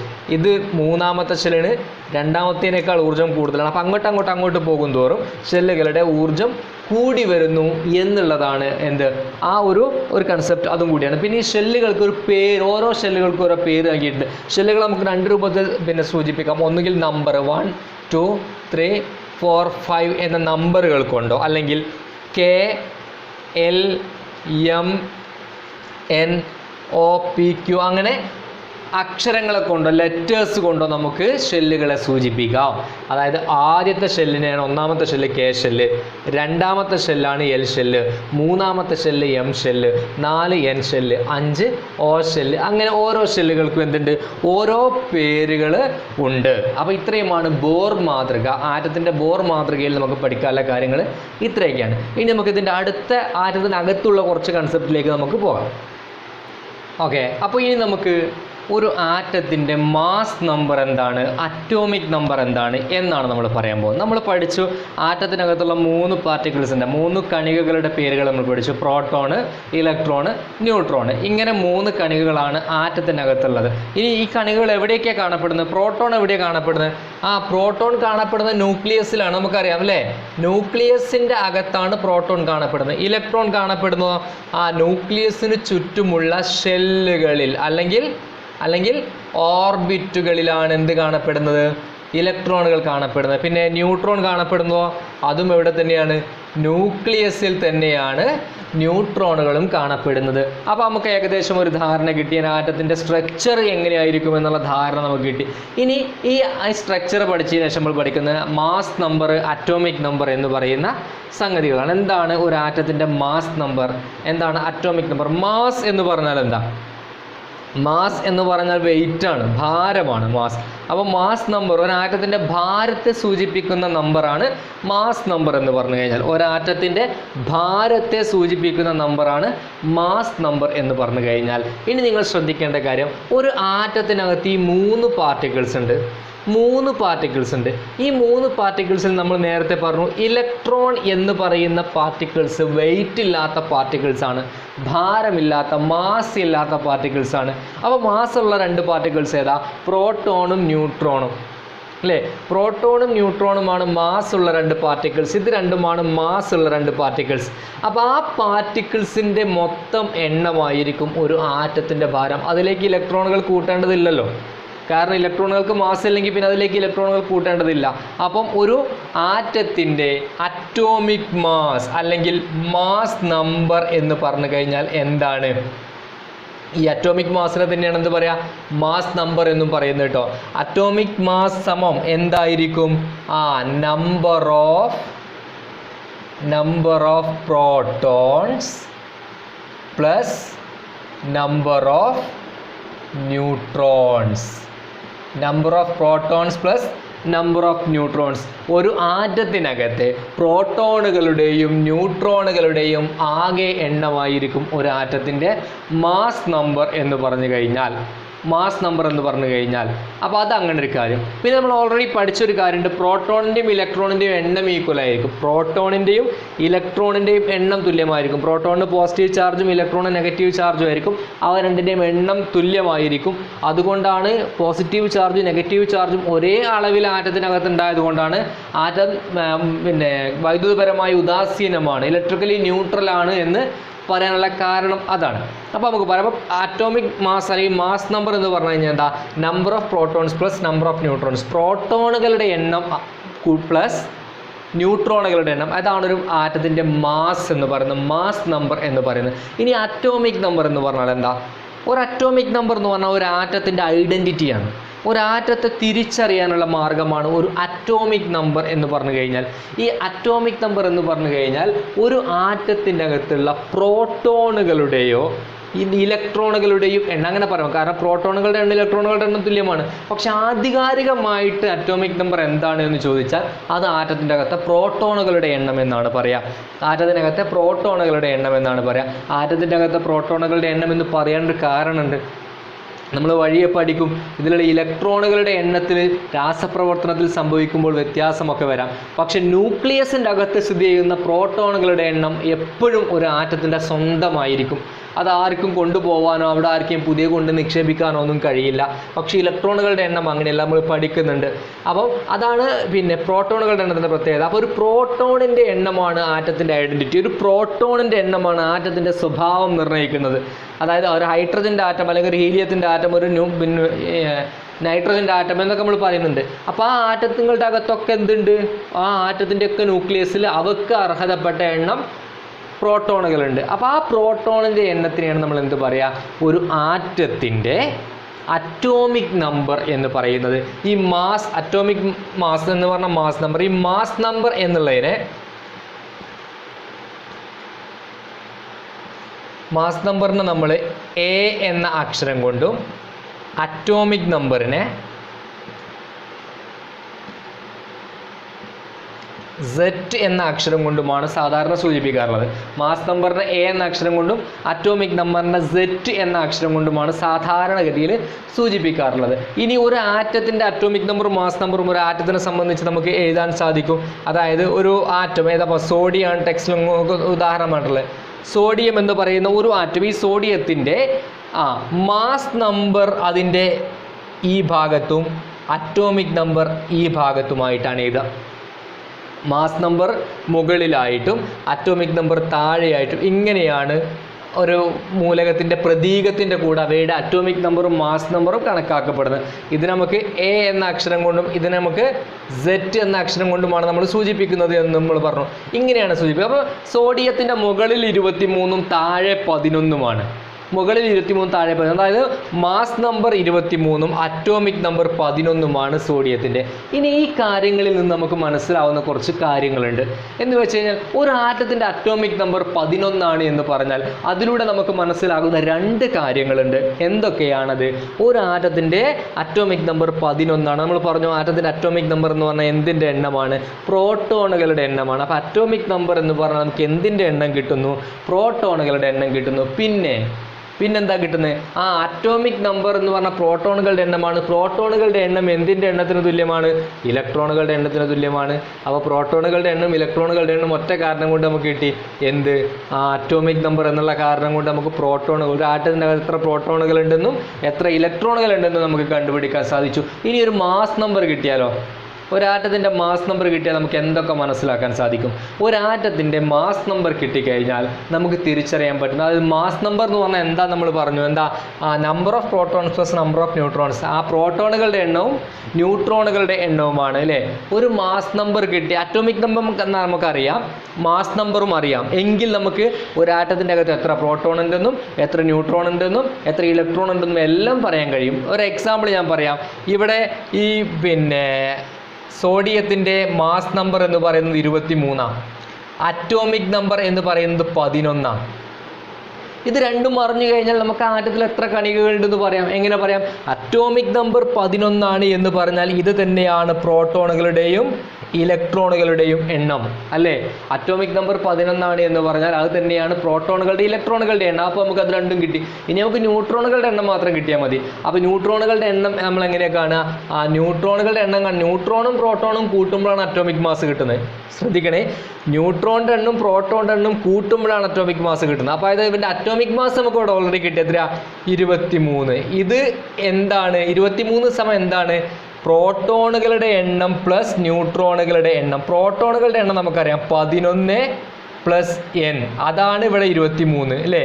23 എന്ന് പറഞ്ഞാൽ 11 പ്ലസ് n. അപ്പോൾ n കിട്ടാൻ നമ്മൾ എന്ത് ചെയ്താൽ മതി? 23ൽ നിന്ന് 11 കുറച്ചാൽ നമുക്ക് എന്ത് കിട്ടും? ഇവിടുത്തെ നമ്പർ ഓഫ് ന്യൂട്രോണുകളുടെ എണ്ണം കിട്ടും. അപ്പോൾ എങ്ങനെയാണ് ന്യൂട്രോണുകളുടെ എണ്ണം കിട്ടുക? ഒരു ആറ്റത്തിൻ്റെ അകത്തെ ന്യൂട്രോണുകളുടെ എണ്ണം എങ്ങനെയാണ് കിട്ടുന്നത്? ആ മാസ് നമ്പറിൽ നിന്ന് അറ്റോമിക് നമ്പർ കുറച്ചാൽ നമുക്ക് ഒരു ആറ്റത്തിൻ്റെ അകത്ത് എത്ര ന്യൂട്രോണുകൾ ഉണ്ട് എന്ന് മനസ്സിലാക്കാൻ സാധിക്കും. ഏത് ആറ്റത്തിൻ്റെയും അറ്റോമിക് നമ്പറും മാസ് നമ്പറും കിട്ടിക്കഴിഞ്ഞാൽ ആറ്റത്തിൻ്റെ അകത്ത് 3 കണികകളുടെയും എണ്ണം നിങ്ങൾക്ക് കണക്കാക്കാം. അറ്റോമിക് നമ്പർ കിട്ടിയാൽ തന്നെ പ്രോട്ടോണിൻ്റെ എണ്ണവും ഇലക്ട്രോണിൻ്റെ എണ്ണവും അറിയാമെങ്കിൽ മാസ് നമ്പർ കിട്ടിയാൽ ന്യൂട്രോണിൻ്റെ എണ്ണം കൂടി അറിയാം. എങ്ങനെ? മാസ് നമ്പറിൽ നിന്ന് അറ്റോമിക് നമ്പർ കുറച്ചാൽ കിട്ടുന്ന സംഖ്യയായിരിക്കും ന്യൂട്രോണുകളുടെ എണ്ണം. ഇത് പ്രകാരം സോഡിയം എന്ന് പറഞ്ഞ ഈ ആറ്റത്തിൽ 11 പ്രോട്ടോണും 11 ഇലക്ട്രോണും 12 ന്യൂട്രോണും ആണുള്ളത്. 11 പ്രോട്ടോൺ ആണെങ്കിൽ 11 ഇലക്ട്രോൺ. പ്രോട്ടോണിൻ്റെ ഇലക്ട്രോണിൻ്റെ എണ്ണം എപ്പോഴും തുല്യമായിരിക്കും. 12 ന്യൂട്രോണുകൾ കൂടിയുണ്ട്. അപ്പോൾ 12 ന്യൂട്രോണിൻ്റെയും 11 പ്രോട്ടോണിൻ്റെയും കൂടിയ ഭാരമാണ് ഒരു സോഡിയം എന്ന് പറഞ്ഞ ആറ്റത്തിൻ്റെ അറ്റോമിക് മാസ് എന്ന് പറയുന്നത്. എന്ന് പറയുന്ന അറ്റോമിക് മാസ് എന്ന് പറയുന്നത് ഇങ്ങനെയാണ്. അറ്റോമിക് മാസ് പിന്നെ അറ്റോമിക് നമ്പറും തമ്മിലുള്ള ബന്ധം, അറ്റോമിക് മാസും അറ്റോമിക് നമ്പറും തമ്മിലുള്ള ബന്ധം ഇങ്ങനെയാണ്. ഓക്കെ, ഇത് നമുക്ക് ടെക്സ്റ്റ് ബുക്ക് ബേസ് ചെയ്തിട്ടുള്ളൊരു വർക്കാണ്. ഈ ഒരു പിന്നെ നമ്മൾ അറ്റോമിക് നമ്പർ മാസ് നമ്പറൊക്കെ പഠിച്ചു, അതുമായിട്ട് ബന്ധപ്പെട്ടുള്ളൊരു വർക്കാണിത്. അപ്പോൾ ഇതെന്താ സംഭവം നോക്കി, ഇവിടെ ഒരു പിന്നെ മൂലകത്തിൻ്റെ പ്രതീകം സിമ്പിൾ തന്നിട്ടുണ്ട്. ആ സിമ്പിളും അതിൻ്റെ ആ സിമ്പിളിൻ്റെ കൂടെ തന്നെ നമ്മൾ നേരെ atomic number atomic mass number എന്ന സ്റ്റൈലിൽ തന്നെ അത് എഴുതിയിട്ടുണ്ട്. ഇതിൽ നമ്മൾ ഈ സിമ്പിളിലെ ഈ രീതി കണ്ടിട്ട് നമ്മൾ ഇതിൻ്റെ അറ്റോമിക് നമ്പർ കാണണം, മാസ് നമ്പർ കാണണം, അതിലുള്ള പ്രോട്ടോണുകളുടെ എണ്ണം കാണണം, ഇലക്ട്രോണുകളുടെ എണ്ണം കാണണം, ന്യൂട്രോണുകളുടെ എണ്ണം കാണണം. സിമ്പിളായിട്ട് നമുക്ക് ചെയ്യാൻ പറ്റും. അതായത് ഹൈഡ്രജനെ സംബന്ധിച്ച് ഹൈഡ്രജൻ്റെ മുകളിലുള്ളതും താഴെയുള്ളതും 1 ആണ്. 1 എന്ന് പറഞ്ഞാൽ അത് മുകളിലുള്ളത് 1 എന്ന് പറഞ്ഞാൽ അത് അറ്റോമിക് മാസിനെയാണ് സൂചിപ്പിക്കുക, മാസ് നമ്പറിനെ സൂചിപ്പിക്കുക. അപ്പോൾ ഈ മുകളിലെ 1 പ്രകാരം നമുക്ക് മാസ് നമ്പർ എത്രയെന്ന് കാണാം, 1. അപ്പം ഈ താഴെയുള്ള 1 പ്രകാരം നമുക്ക് അറ്റോമിക് നമ്പറും 1 ആണെന്ന് കണക്കാം. അപ്പം ഹൈഡ്രജൻ്റെ അറ്റോമിക് നമ്പറും മാസ് നമ്പറും 1 ആണ്. അറ്റോമിക് നമ്പർ 1 ആണെങ്കിൽ അതിലെ പ്രോട്ടോണുകളുടെ എണ്ണം എത്രയായിരിക്കും? 1 ആയിരിക്കും. ഇലക്ട്രോണുകളുടെ എണ്ണം എത്രയായിരിക്കും? 1 ആയിരിക്കും. മാസ് നമ്പർ 1 തന്നെയാണ്. അറ്റോമിക് നമ്പറും പിന്നെ ന്യൂട്രോണുകളുടെ എണ്ണം, അതായത് പ്രോട്ടോണുകളുടെ എണ്ണം ന്യൂട്രോണുകളുടെ എണ്ണം കൂട്ടുമ്പോഴാണ് മാസ് നമ്പർ കിട്ടുക. പ്രോട്ടോണുകളുടെ എണ്ണം 1 ആണ്, മാസ് നമ്പർ 1 ആണ് എങ്കിൽ ന്യൂട്രോണുകളുടെ എണ്ണം എത്രയായിരിക്കും? ഹൈഡ്രജനിൽ 0 ആയിരിക്കും. കാരണം 0 + 1 അല്ലേ 1. അതായത് ഹൈഡ്രജൻ എന്ന് പറയുന്ന ആറ്റത്തിൽ എന്തില്ല? ന്യൂട്രോൺ എന്ന് പറഞ്ഞ സംഭവം ഇല്ല. ന്യൂട്രോൺ ഇല്ലാത്ത ഒരു ആറ്റമാണ് ഹൈഡ്രജൻ്റെ ആറ്റം. സാധാരണഗതിയിൽ ഹൈഡ്രജൻ്റെ ആറ്റത്തിൽ ന്യൂട്രോൺ ഇല്ല എന്നുള്ളതാണ് പറയപ്പെടുന്നത്. അപ്പോൾ അങ്ങനെയാണ് നമുക്ക് ഹൈഡ്രജൻ്റെ. ഇവിടെ നോക്കുക, ഹീലിയത്തിൻ്റെ മാസ് മുകളിൽ 4 താഴെ 2. ഈ താഴെയുള്ള 2 ആണെന്ത്? Atomic number. മുകളിലുള്ള 4 ആണെന്ത്? അതിൻ്റെ മാസ് നമ്പർ. അപ്പോൾ പ്രോട്ടോണുകളുടെ എണ്ണം എത്രയാണ്? അറ്റോമിക് നമ്പർ 2 ആകുമ്പോൾ പ്രോട്ടോണുകളുടെ എണ്ണം 2. പ്രോട്ടോണിൻ്റെ എണ്ണം 2 ആണെങ്കിൽ ഇലക്ട്രോണിൻ്റെ എണ്ണവും 2 അല്ലേ? അപ്പോൾ ന്യൂട്രോണിൻ്റെ എണ്ണം മാസ് നമ്പർ 4 ആണ്, അറ്റോമിക് നമ്പർ 2 ആണ്. നമ്മൾ നേരത്തെ പറഞ്ഞു മാസ് നമ്പറിൽ നിന്ന് അറ്റോമിക് നമ്പർ കുറച്ചാൽ ന്യൂട്രോണുകളുടെ എണ്ണം കിട്ടും. ന്യൂട്രോണുകളുടെ എണ്ണം എത്ര തന്നെയാണ്? 2 ആണ്. ഈ കേസിൽ, ഈ ഹീലിയത്തിൻ്റെ കേസിൽ പ്രോട്ടോണും ഇലക്ട്രോണും ന്യൂട്രോണിൻ്റെ എണ്ണം തുല്യമാണ്. ലിഥിയത്തിലേക്ക് വരാം. ലിഥിയത്തിൻ്റെ അറ്റോമിക് നമ്പർ അറിയണമെങ്കിൽ നമുക്ക് താഴെ 3 അല്ലേ? 3 ആണ്. മാസ് നമ്പറോ മുകളിൽ എഴുതിയിരിക്കുന്നത് 7 ആണ്. പ്രോട്ടോണുകളുടെ എണ്ണം, അറ്റോമിക് നമ്പർ എത്രയാണോ അത് പ്രോട്ടോണുകളുടെ എണ്ണം, അതുതന്നെയാണ് എന്തിൻ്റെ എണ്ണം? ഇലക്ട്രോണിൻ്റെ എണ്ണം. ഇനി എന്താണ്? ഇനി നമുക്ക് പറയാനുള്ളത് അതിൻ്റെ ന്യൂട്രോണുകളുടെ എണ്ണമാണ്. മാസ് നമ്പറിൽ നിന്ന് അറ്റോമിക് നമ്പർ കുറക്കുക. Mass number 7, atomic number 3. അപ്പോൾ ന്യൂട്രോണുകളുടെ എണ്ണത്തിലാണ് 4. അപ്പോൾ ഈ ലിഥിയത്തിനെ സംബന്ധിച്ച് പ്രോട്ടോണും ഇലക്ട്രോണും 3 വീതമാണ്. പക്ഷേ ന്യൂട്രോണിൻ്റെ എണ്ണം എന്താണ്? ന്യൂട്രോണിൻ്റെ എണ്ണം എന്താണ്? 4 ആണ്. അപ്പോൾ 4 + 3 ആണ് 7. ഇനി നൈട്രജൻ നോക്കുക. നൈട്രജൻ്റെ അറ്റോമിക് നമ്പർ 7 അല്ലേ? മാസ് നമ്പറോ 14. അങ്ങനെയാകുമ്പോൾ പ്രോട്ടോണുകളുടെ എണ്ണം അറ്റോമിക് നമ്പറാണ്, പ്രോട്ടോണുകളുടെ എണ്ണം 7. അത് തന്നെയാണ് ഇലക്ട്രോണുകളുടെ എണ്ണം, അത് 7. മാസ് നമ്പർ 14 ആണെങ്കിൽ ന്യൂട്രോണുകളുടെ എണ്ണം mass number minus atomic number 14 - 7 7. അപ്പം നൈട്രജനെ സംബന്ധിച്ച് പിന്നെ ന്യൂട്രോണും പ്രോട്ടോണും ഇലക്ട്രോണും ഒക്കെ തുല്യമാണ്. ഇനി ആർഗൺ എന്ന് പറയുന്ന മൂലകത്തിൻ്റെ അറ്റോമിക് നമ്പർ മാസ് നമ്പർ അവിടെ കൊടുത്തിട്ടുണ്ട്. ആർഗണിൻ്റെ അറ്റോമിക് നമ്പർ എത്രയാ? 18. താഴെ കൊടുത്ത് 18 ആണ്, കണ്ടില്ലേ? 18. മാസ് നമ്പർ എത്രയാ? 40. 18 ആയതുകൊണ്ട് പ്രോട്ടോണുകളുടെ എണ്ണവും 18, ഇലക്ട്രോണുകളുടെ എണ്ണവും 18. അപ്പോൾ ന്യൂട്രോണുകളുടെ എണ്ണം എത്രയാ? Atomic mass number minus atomic number. അപ്പോൾ 40 - 18 22. അപ്പോൾ ആർഗൺ എന്ന് പറയുന്ന ഒരു മൂലകത്തിൻ്റെ ആറ്റത്തിൽ 22 പ്രോട്ടോണുകളുണ്ട്. 18 ഇലക്ട്രോണും 18 പ്രോട്ടോണും ഉള്ള ആർഗണിൽ 22 പ്രോട്ടോണുകളുണ്ട്. പിന്നെ ന്യൂട്രോണുകളുടെ എണ്ണത്തിൽ വ്യത്യാസം ഉണ്ടാവാം, ചിലപ്പോൾ ഒരേപോലെ ആവാം. പക്ഷേ പ്രോട്ടോണുകളുടെ എണ്ണം ഇലക്ട്രോണുകളുടെ എണ്ണം എപ്പോഴും എന്തായിരിക്കും? തുല്യമായിരിക്കും. ഇത് ടെക്സ്റ്റ് ബുക്കിൽ പറയുന്ന ഒരു വർക്കാണ്. അപ്പോൾ അത് ഒന്ന് ശ്രദ്ധിച്ച് നോക്കണം. ഓക്കെ, ഇനി നമ്മൾ പഠിക്കാൻ പോകുന്ന സംഗതി ഇലക്ട്രോൺ വിന്യാസം, ഇലക്ട്രോണിക് കോൺഫിഗറേഷൻ എന്ന് പറഞ്ഞ സംഭവമാണ്. അപ്പോൾ ഒരു ആറ്റത്തിൻ്റെ ഉള്ളിൽ ഇലക്ട്രോണുകളും ന്യൂട്രോണുകളും പ്രോട്ടോണുകളൊക്കെ ഉണ്ട് നമ്മൾ പറഞ്ഞു. ഈ ഇലക്ട്രോണുകളെ ഷെല്ലുകളിലായിട്ട് ഇങ്ങനെ ക്രമീകരിച്ചിരിക്കുക എന്ന് പറഞ്ഞു അല്ലേ? ഈ ഇലക്ട്രോണുകളെ ഷെല്ലുകളിൽ എന്തിൻ്റെ അടിസ്ഥാനത്തിലാണ്? ഓരോ ഷെല്ലിനും നിശ്ചിത അളവ് ഊർജ്ജമുണ്ട്, എനർജി ഉണ്ട്. അതുകൊണ്ട് എനർജി ലെവൽസ്, ഊർജ്ജ നിലകൾ എന്നാണ് ഷെല്ലുകൾ വിളിക്കുക. ആ ഊർജ്ജത്തിൻ്റെ അടിസ്ഥാനത്തിലാണ് ഷെല്ലുകളിൽ ഇലക്ട്രോണുകളെ ക്രമീകരിച്ചിരിക്കുന്നത് എന്നും നമ്മൾ പറഞ്ഞു. അപ്പോൾ ഇനി എങ്ങനെയാണ് ഈ ക്രമീകരണം?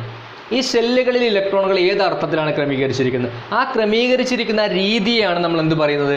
ഇലക്ട്രോൺ വിന്യാസം, ഇലക്ട്രോണിക് കോൺഫിഗറേഷൻ എന്ന് പറയുന്നത്. അതായത് ന്യൂക്ലിയസിന് ചുറ്റും ഷെല്ലുകളുണ്ട്. ഈ ഷെല്ലുകളിലായിട്ടാണ് ഇലക്ട്രോണുകളെ വിന്യസിച്ചിരിക്കുന്നത്.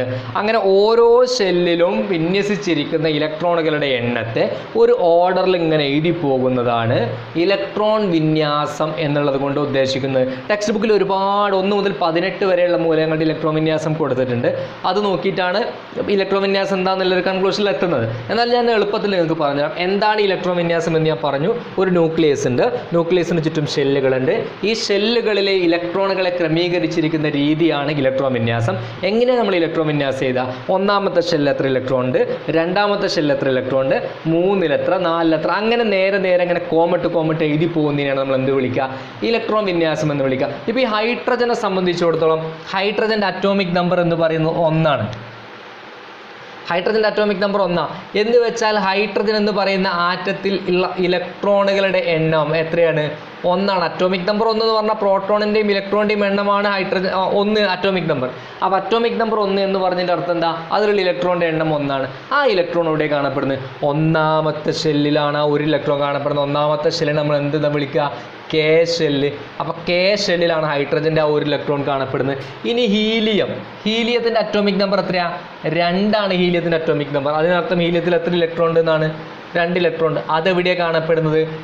അതും ഒന്നാമത്തെ ഷെല്ലിലാണ് കാണപ്പെടുന്നത്, അതായത് കെ ഷെല്ലിൽ തന്നെയാണ്. എന്നാൽ മൂന്നാമത്തെ മൂലകം, അറ്റോമിക് നമ്പർ 3 ഉള്ള മൂലകമാണ് ലിഥിയം. ലിഥിയത്തിൽ 3 ഇലക്ട്രോണുകളുണ്ട്. അറ്റോമിക് നമ്പർ 3 ആണെന്ന് പറഞ്ഞാൽ അതിനർത്ഥം ലിഥിയത്തിൽ 3 ഇലക്ട്രോണുകൾ ഉണ്ട്. ആ 3 ഇലക്ട്രോണുകൾ ഏതൊക്കെ ഷെല്ലുകളിലാണ് ക്രമീകരിച്ചിരിക്കുന്നത്?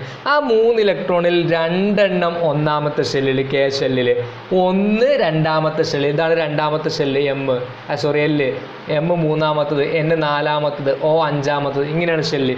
അപ്പം ഹൈഡ്രജൻ്റെയും ലിഥിയത്തിൻ്റെയും ഇലക്ട്രോണുകൾ ഉൾക്കൊള്ളാൻ ഒന്നാമത്തെ ഷെല്ല് തന്നെ മതിയായിരുന്നു. അത് ഹൈഡ്രജന് 1 ഇലക്ട്രോണേ ഉള്ളത്, കെ ഷെല്ലിൽ പോയി. ഹീലിയത്തിന് 2 ഇലക്ട്രോൺ ഉണ്ട്, അതും കെ ഷെല്ലിൽ പോയി. എന്നാൽ ലിഥിയത്തിന് 3 ഇലക്ട്രോണുകളായി. അതിൽ 2 കെ ഷെല്ലിലും 1 എൽ ഷെല്ലിലേക്ക് പോയി. ഇനി നോക്ക്, 4ാമത്തെ മൂലകമാണ് ബെറിലിയം. 4 ഇലക്ട്രോണുകളുണ്ട്. അതിൽ 2 കെ ഷെല്ലിലും 2 എൽ ഷെല്ലിലുമാണ് കാണപ്പെടുക. ഇതിൽ നിന്ന് നമുക്ക് ഒരു കാര്യം ഇപ്പം മനസ്സിലായി. കെ ഷെല്ലിൽ എത്ര ഇലക്ട്രോണേ പോവുള്ളൂ? 2 ഇലക്ട്രോണേ പോവുള്ളൂ. ഇപ്പോൾ നമ്മൾ ഈ 4 എഴുതിയപ്പോൾ 2-ൽ കൂടുതൽ ഇലക്ട്രോണുകൾ കെ ഷെല്ലിൽ ഇല്ല. അതുകൊണ്ട് ഒരു കാര്യം നമുക്ക് മനസ്സിലായി, കെ ഷെല്ലിൽ പോകുന്ന ഇലക്ട്രോണുകളുടെ എണ്ണം 2 ഇല്ലേ? കെ ഷെല്ലിൽ പോകുന്ന ഇലക്ട്രോണുകളുടെ എണ്ണം 2. അപ്പോൾ ഞാൻ അതിൻ്റെ കാര്യത്തിലേക്ക് നേരെ നിങ്ങൾക്ക് മനസ്സിലാക്കി തരാനാണ് ശ്രമിക്കുന്നത്. കെ ഷെല്ലിൽ 2 ഇലക്ട്രോണുകളാണ് പരമാവധി പോവുക. എൽ ഷെല്ലിൽ പോകുന്നത് 8 ഇലക്ട്രോണുകളാണ് പരമാവധി. അതായത് 10 എന്ന അറ്റോമിക് നമ്പറുള്ള മൂലകമാണ് നിയോൺ. നിയോണിൻ്റെ ഇലക്ട്രോണുകളുടെ എണ്ണം 10. ആ 10-ൽ 2 ഒന്നാമത്തെ ഷെല്ലിലും 8 രണ്ടാമത്തെ ഷെല്ലിലുമാണ് പോവുക. 2 ഒന്നാമത്തെ ഷെല്ലിലും 8 രണ്ടാമത്തെ ഷെല്ലിലും പോവുക. എന്നാൽ 11ാമത്തെ മൂലകം സോഡിയം വന്നാൽ, സോഡിയത്തിലുള്ളത് 11 ഇലക്ട്രോണുകളാണ്. ആ 11-ൽ 2 ഒന്നാമത്തെ ഷെല്ലിലും 8 രണ്ടാമത്തെ ഷെല്ലിലും കഴിഞ്ഞാൽ പിന്നെ 1 പോകുന്നത് 3ാമത്തെ ഷെല്ലിലാണ്. അതിൻ്റെ കാരണം 2ാമത്തെ ഷെല്ലിൽ ഉൾക്കൊള്ളാൻ പറ്റുന്ന ഇലക്ട്രോണുകളുടെ എണ്ണം 8. 2ാമത്തെ ഷെല്ലിൽ ഉൾക്കൊള്ളാൻ പറ്റുന്ന ഇലക്ട്രോണുകളുടെ എണ്ണം 8. അപ്പോൾ നമ്മൾ ഒരുപാടൊന്നും എഴുതി പഠിക്കാതെ നമ്മൾ പെട്ടെന്നൊരു കൺക്ലൂഷനിലേക്ക് എത്തുകയാണ്. എന്ന് വെച്ച് കഴിഞ്ഞാൽ ഓരോ ഷെല്ലുകൾക്കും അവയുടെ ഊർജ്ജ നില അനുസരിച്ച് ഉൾക്കൊള്ളാവുന്ന ഇലക്ട്രോണുകൾക്ക് ഒരു പരിധിയുണ്ട്. ഇല്ലേ? ഇപ്പോൾ ഇവിടെ നമ്മൾ നിയോൺ എന്ന് പറയുന്ന മൂലകത്തിൻ്റെ ഇലക്ട്രോൺ വിന്യാസം ഒന്നാമത്തെ ഷെല്ലിൽ 2, രണ്ടാമത്തെ ഷെല്ലിൽ 8. അപ്പം നിയോണിൻ്റെ ഇലക്ട്രോൺ വിന്യാസം നമ്മൾ എങ്ങനെ എഴുതുക? 2,8. സോഡിയത്തിൻ്റെ ഇലക്ട്രോൺ വിന്യാസം നമ്മൾ എങ്ങനെ എഴുതുക? ഒന്നാമത്തെ ഷെല്ലിൽ 2 ഇലക്ട്രോൺ 2, രണ്ടാമത്തെ ഷെല്ലിൽ 8 ഇലക്ട്രോൺ 8, ഇനിയുണ്ടോ? ഉണ്ട്, ഒന്നും കൂടെ. മൂന്നാമത്തെ ഷെല്ലിൽ 1 ഇലക്ട്രോൺ. അപ്പോൾ 2, 8, 1. ഇങ്ങനെയാണ് സോഡിയത്തിൻ്റെ ഇലക്ട്രോൺ വിന്യാസം ചെയ്താൽ. അപ്പോൾ ഇതാണ് ഇലക്ട്രോൺ വിന്യാസം എന്ന് പറഞ്ഞാൽ ഞാൻ പറഞ്ഞത് എന്താണ്? ഒരു ആറ്റത്തിൻ്റെ ന്യൂക്ലിയസിന് ചുറ്റും ഷെല്ലുകളുണ്ട്, ഷെല്ലുകളിൽ ഇലക്ട്രോണുകളുണ്ട്. ആ ഷെല്ലുകളിലുള്ള ഇലക്ട്രോണിൻ്റെ എണ്ണത്തിന് എങ്ങനെ കോമട്ട് ചെയ്യുന്നതിനാണ് എന്ത് പറയുക? ഇലക്ട്രോൺ വിന്യാസം എന്ന് പറയുക. ഇത് നോക്കിയാൽ നമുക്ക് എന്ത് മനസ്സിലാവും? സോഡിയത്തിൻ്റെ ഒന്നാമത്തെ ഷെല്ലിൽ 2 ഇലക്ട്രോൺ ഉണ്ട്, രണ്ടാമത്തെ ഷെല്ലിൽ 8 ഇലക്ട്രോൺ ഉണ്ട്, മൂന്നാമത്തെ ഷെല്ലിൽ 1 ഇലക്ട്രോൺ ഉണ്ട്. അതൊക്കെ കൂടി കൂട്ടിയാൽ സോഡിയത്തിൻ്റെ അറ്റോമിക് നമ്പർ നമുക്ക് കിട്ടും. കാരണം അതൊക്കെ കൂടി കൂട്ടിയാൽ ഇലക്ട്രോണിൻ്റെ എണ്ണമാണ്. ഇലക്ട്രോണിൻ്റെ എണ്ണം എന്തിന് തുല്യമാണ്? പ്രോട്ടോണിൻ്റെ എണ്ണത്തിന് തുല്യമാണ്. പ്രോട്ടോണിൻ്റെ എണ്ണത്തിന് നമ്മൾ എന്ത് പറയുന്നത്? അറ്റോമിക് നമ്പർ എന്ന് പറയുന്നത് അല്ലേ? അപ്പോൾ ഇവിടെ ഇങ്ങനെയാണ്, ഇതിനാണ് ഇലക്ട്രോൺ വിന്യാസം എന്ന് പറയാം. അപ്പോൾ ഞാൻ പറഞ്ഞു ഓരോ ഷെല്ലിൽ ഉൾക്കൊള്ളാവുന്ന ഇലക്ട്രോണുകൾക്ക് ഒരു പരിധിയുണ്ട്. ആ പരിധി തീരുമാനിക്കുന്ന ഒരു സമവാക്യമുണ്ട്. അതായത് പരിധി തീരുമാനിക്കുന്ന സമവാക്യം എന്ന് പറഞ്ഞാൽ 2n² ആണ്. 2n². 2n² എന്ന് പറഞ്ഞാൽ എന്താണ്? ഈ സമവാക്യം വെച്ചിട്ട് നമുക്ക് ഒരു ഷെല്ലിൽ പരമാവധി എത്ര ഇലക്ട്രോണുകൾ ഉണ്ടാവും പോകുമെന്ന് കണ്ടുപിടിക്കാം. അതായത് 2 2n ഇൻറ്റു n എന്ന് പറഞ്ഞാൽ എന്താ? Shell number. എത്രാമത്തെ ഷെല്ലിൽ എത്ര ഇലക്ട്രോൺ പോകുന്നതാണ് നമുക്ക് അറിയേണ്ടത്. ഒന്നാമത്തെ ഷെല്ലിൽ എത്ര ഇലക്ട്രോൺ പോകുന്നതാണോ അറിയേണ്ടത്? ഒന്നിന് പകരം എന്നിന് പകരം 1 കൊടുക്കുക. രണ്ടാമത്തെ ഷെല്ലിൽ എത്ര ഇലക്ട്രോൺ പരമാവധി പോകുന്നതാണോ അറിയേണ്ടത്? എന്നിന് പകരം 2 കൊടുക്കുക. മൂന്നാമത്തതിൽ എത്ര പോകുന്നതാണോ അറിയേണ്ടത്? എന്നിന് പകരം 3 കൊടുക്കുക. എന്നിന് പകരം നമുക്ക് 2 കൊടുത്തു നോക്കാം. നമുക്കറിയാം 2 എന്നിൻ്റെ സ്ക്വയർ അല്ലേ? 2ൻ്റെ സ്ക്വയർ 4 അല്ലേ? 4 × 2 എത്രയാ? 8. അതിനല്ലേ നമ്മൾ ഇവിടെയും പറഞ്ഞത്? രണ്ടാമത്തെ ഷെല്ലിൽ എത്രയേ പോവുള്ളൂ? പരമാവധി 8 പോവുള്ളൂ. അത് ഈ സമവാക്യ പ്രകാരം ശരിയാ. അങ്ങനെയാണെങ്കിൽ മൂന്നാമത്തെ ഷെല്ലിൽ എത്ര പോവും? ഇവിടെയൊക്കെ 2 ഇൻറ്റു എന്നിന് പകരം എന്തെടുക്കുക? 3 എടുക്കുക. 3ൻ്റെ സ്ക്വയർ എത്രയാ? 9. 9 × 2 18. മൂന്നാമത്തെ ഷെല്ലിൽ ഉൾക്കൊള്ളാവുന്ന പരമാവധി ഇലക്ട്രോണുകളുടെ എണ്ണം എന്ന് പറയുന്നത് എത്രയാണ്? 18 ആണ്. മൂന്നാമത്തെ ഷെല്ലിൽ ഉൾക്കൊള്ളാവുന്ന പരമാവധി ഇലക്ട്രോണുകളുടെ എണ്ണം 18 ആണ്. അപ്പോൾ നാലാമത്തിലോ 2 × 4 സ്ക്വയർ. അപ്പോൾ 4ൻ്റെ സ്ക്വയർ 16 ആണ്. 2 × 16 32. അഞ്ചാമത്തിലോ 2 × 5 സ്ക്വയർ. 5ൻ്റെ സ്ക്വയർ 25 ആണ്. 2 × 25 50. അപ്പോൾ കെ ഷെല്ലിൽ ഉൾക്കൊള്ളാവുന്ന പരമാവധി ഇലക്ട്രോണുകളുടെ എണ്ണം 2 ആണ്. എൽ ഷെല്ലിൽ ഉൾക്കൊള്ളാവുന്ന പരമാവധി ഇലക്ട്രോണുകളുടെ എണ്ണം 8 ആണ്. എം ഷെല്ലിൽ ഉൾക്കൊള്ളാവുന്ന പരമാവധി ഇലക്ട്രോണുകളുടെ എണ്ണം 18 ആണ് മൂന്നാമത്തെ ഷെല്ലിൽ. എന്നിൽ അത് 32 ആണ്. ഓയിൽ അത് 50 ആണ്. അഞ്ചാമത്തെ ഷെല്ലിൽ അത് 50 ആണ്. ഇങ്ങനെയാണ് ഓരോ ഷെല്ലിലും ഉൾക്കൊള്ളാവുന്ന പരമാവധി ഇലക്ട്രോണുകളുടെ എണ്ണം എന്ന് പറയുന്നത്. അതായത് ഓരോ ഷെല്ലുകൾക്കും ഒരു പരമാവധി കപ്പാസിറ്റി ഉണ്ട്, മാക്സിമം കപ്പാസിറ്റി ഉണ്ട്. അതാണ് നമ്മളിങ്ങനെ പറഞ്ഞത്. ഇത് എന്ത് വെച്ചിട്ടാണ് നമ്മൾ കണ്ടെത്തിയത്? ഈ സമവാക്യം വെച്ചിട്ടാണ്. 2n² എന്ന് പറഞ്ഞ സമവാക്യം. എന്താണ് n എന്ന് പറഞ്ഞാൽ? നമുക്ക് ഏത് ഷെല്ലിലുള്ള പരമാവധി ഇലക്ട്രോണുകളുടെ എണ്ണം കാണണോ ആ ഷെല്ലിൻ്റെ നമ്പർ കൊടുക്കുക. മൂന്നാമത്തെ ഷെല്ലിലെ പരമാവധി ഇലക്ട്രോണുകളുടെ എണ്ണം കാണണോ? അതുകൊണ്ടാണ് 2 × n². പകരം 3ൻ്റെ സ്ക്വയർ. 3ൻ്റെ സ്ക്വയർ 9. 9 × 2 18. അങ്ങനെ നമ്മൾ മൂന്നാമത്തെ ഷെല്ലിൽ ഇലക്ട്രോണുകളുടെ എണ്ണം കണ്ടെത്തി. ഇങ്ങനെയാണ് പരമാവധി ഇലക്ട്രോണുകളുടെ എണ്ണം എന്ത് ചെയ്യുക? കണ്ടെത്തുക ആ സമവാക്യം. അപ്പോൾ ഇത് പ്രകാരം നിങ്ങൾ അടിസ്ഥാനപരമായിട്ട് മനസ്സിലാക്കേണ്ട കാര്യം, ഒന്നാമത്തെ ഷെല്ലിൽ 2, രണ്ടാമത്തെ ഷെല്ലിൽ 8, 3ൽ 18, 4ൽ 32, 5ൽ 50. ഇങ്ങനെയാണ് ഓരോ ഷെല്ലിലും ഉൾക്കൊള്ളാവുന്ന ഇലക്ട്രോണുകളുടെ പരമാവധി എണ്ണം എന്ന് പറയുന്നത്. അത് നല്ലപോലെ ഓർത്തു വെച്ചാൽ നമുക്ക് ഏത് മൂലകത്തിൻ്റെയും ചെറിയ ഏത് മൂലകത്തിൻ്റെയും ഇലക്ട്രോൺ വിന്യാസം നമുക്ക് എഴുതാം. ഫോർ എക്സാമ്പിൾ നേരത്തെ നമ്മൾ പറഞ്ഞ ആർഗൻ്റെ അറ്റോമിക് നമ്പർ 18 ആണ്. എങ്ങനെ എഴുതാം? ഒന്നാമത്തെ ഷെല്ലിൽ എത്രയേ പോവുള്ളൂ? 2, രണ്ടാമത്തെ ഷെല്ലിൽ എത്രയാണ് പോവുക? 8. ആ 8 രണ്ടാമത്തെ ഷെല്ല് കൊടുത്തു, അപ്പോൾ 2 8 10 ആയിട്ടുള്ളൂ. 18 ആണ്. ഇനി എത്ര എണ്ണം ബാക്കിയുണ്ട്? 8 എണ്ണം ബാക്കിയുണ്ട്. അത് എത്രാമത്തെ ഷെല്ല് കൊടുത്തു? മൂന്നാമത്തെ ഷെല്ലിൽ 18 എണ്ണം വരെ പോകുമെന്ന് നമ്മൾ പഠിച്ചിട്ടുണ്ട്. പക്ഷേ 18 എണ്ണം കൊടുക്കാൻ ഇവിടെ ഇല്ല, 8 എണ്ണേ ഉള്ളൂ നമ്മുടെ കയ്യിൽ. അപ്പോൾ നമ്മൾ 2 8 8. ഇതാണ് ആർഗൺ എന്ന് പറയുന്ന മൂലകത്തിൻ്റെ ഇലക്ട്രോൺ വിന്യാസം എന്ന് പറയുന്നത്. ആർഗൺ എന്ന് പറയുന്ന മൂലകത്തിൻ്റെ ഇലക്ട്രോൺ വിന്യാസം ഇതാണ്. അങ്ങനെ നമുക്ക് 15ാമത്തെ മൂലകം ഫോസ്ഫറസ്, ഇതിൻ്റെ ഇലക്ട്രോൺ വിന്യാസം എങ്ങനെ എഴുതുക? 15 ആണ്. ഒന്നാമത്തെ ഷെല്ലിൽ 2 അല്ലേ പോവുള്ളൂ? 2. രണ്ടാമത്തിലോ 8. രണ്ടാമത്തിൽ 8 അല്ലേ പോവുള്ളൂ? 8. അപ്പോൾ 2 8 10. 15ലേക്ക് ഇനി എത്ര ദൂരമുണ്ട്? 5. ആ 5 എണ്ണം മൂന്നാമത്തെ ഷെല്ല് കൊടുക്കുക. 5 എണ്ണം മൂന്നാമത്തെ ഷെല്ല് കൊടുക്കുക. അപ്പോൾ 2 8 5. ആ 2 8 5 285 എന്ന് പറയുന്നതാണ് ഫോസ്ഫറസിൻ്റെ ഇലക്ട്രോണിക് കോൺഫിഗറേഷൻ, ഫോസ്ഫറസിൻ്റെ ഇലക്ട്രോൺ വിന്യാസം എന്ന് പറയുന്നത്. അപ്പോൾ നമ്മൾ തൽക്കാലം ഇന്നത്തെ ക്ലാസ് ഇവിടെ അവസാനിപ്പിക്കുക. കാരണം ഒരുപാട് സമയമായി, വീഡിയോയുടെ ലെങ്ത് ഒരുപാട് കൂടും. അതുകൊണ്ട് അടുത്ത പാർട്ട്, ഈ ചാപ്റ്ററിന് 2 പാർട്ടായിട്ടാണ് നമ്മൾ ചെയ്യുന്നത്. അടുത്ത പാർട്ട് നമുക്ക് അടുത്ത വീഡിയോയിൽ ഉൾപ്പെടുത്താം. അതുകൊണ്ട് എല്ലാവരും ഇനിയുള്ള വീഡിയോസ് കാണാനും അതിന് നോട്ടിഫിക്കേഷൻ വേഗത്തിൽ ലഭിക്കാനും വേണ്ടിയിട്ട് ചാനൽ സബ്സ്ക്രൈബ് ചെയ്യുകയും തൊട്ടടുത്ത ബെല്ലൈക്കൺ എനേബിൾ ചെയ്ത് വെക്കുകയും ചെയ്യുക. തുടർന്നുള്ള ഓരോ ചാപ്റ്ററുകളും നമുക്ക് ഇതുപോലെ ചെയ്യാം എന്ന് തന്നെയാണ് വിചാരിക്കുന്നത്. അപ്പോൾ എല്ലാവരുടെയും സപ്പോർട്ടും പിന്തുണയും പ്രാർത്ഥനയും ഉണ്ടായിരിക്കണം എന്നുള്ളത് കൂടി അറിയിച്ചുകൊണ്ട് അടുത്ത വീഡിയോയിൽ കാണും വരെ ബൈ.